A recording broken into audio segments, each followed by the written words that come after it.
going to show several ways of binding off. So right now we're going to bind off as knit, because that's the stitch we have, and then we're going to bind off as purl. So you are going to knit 2 stitches, and the first stitch you're going to pinch and pass over the last stitch that you knitted. So let's do that again. We're going to have another stitch because we do need 2 on the right hand needle. We have 2 stitches there. Pinch 1, the first one that you knitted, and pass over the last one that you knitted. Again, you're going to knit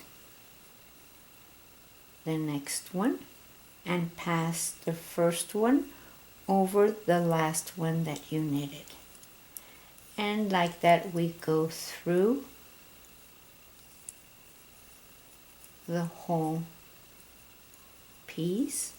Now we're going to have also the purls on this same swatch.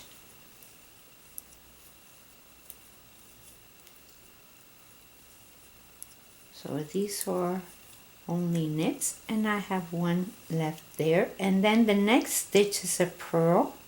So we're going to pass the yarn in front, purl, put your yarn in the back and pass the first one over the last one.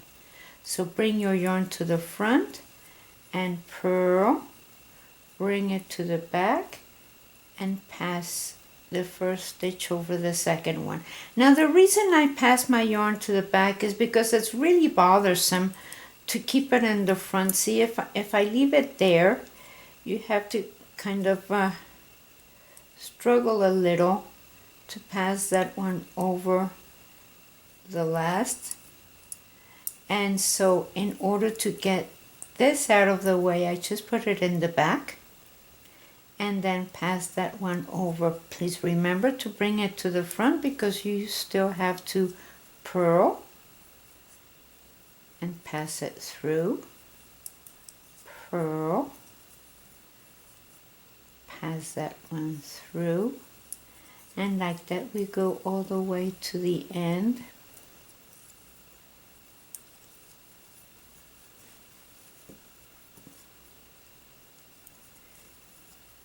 And please remember when you are done not to leave that loop empty. You have to pass your yarn through. Let me show you.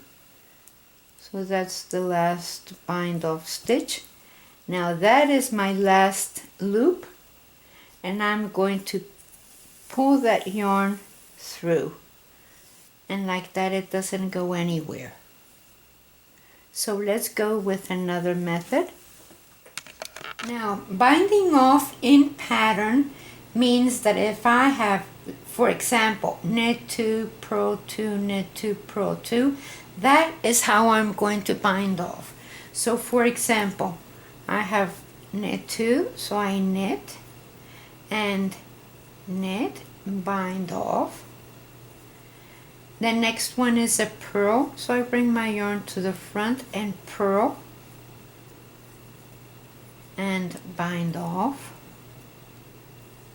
The next one is a purl, so I purl and bind off. The next one is a knit, so I knit and bind off, knit and bind off. That's a purl, so I purl, bind off, purl, bind off. And I have another example here. Now this stitch is knit 1, yarn over, knit 2 together, knit 1, yarn over, knit 2 together, and that's the way you do the whole thing. So we're going to bind off the same way. We're going to knit 1, yarn over, and then that first stitch that I knitted goes over the yarn over, and then knit two together. So I knit two together, and that first stitch goes over the last one. So again, the pattern is knit one, yarn over, knit two together, which is what I did throughout on both sides. So knit one, bind off, yarn over, bind off, knit two together, and bind off. And you do that the whole way. So like that, you're not disturbing the pattern. You're continuing with the pattern as you bind off, and you're going to have a similar bind off as you have when you cast it on your stitches. I want to show you two ways to do the flexible bind off, and we have this method lately, but in order to have it all in one video, it's a good idea.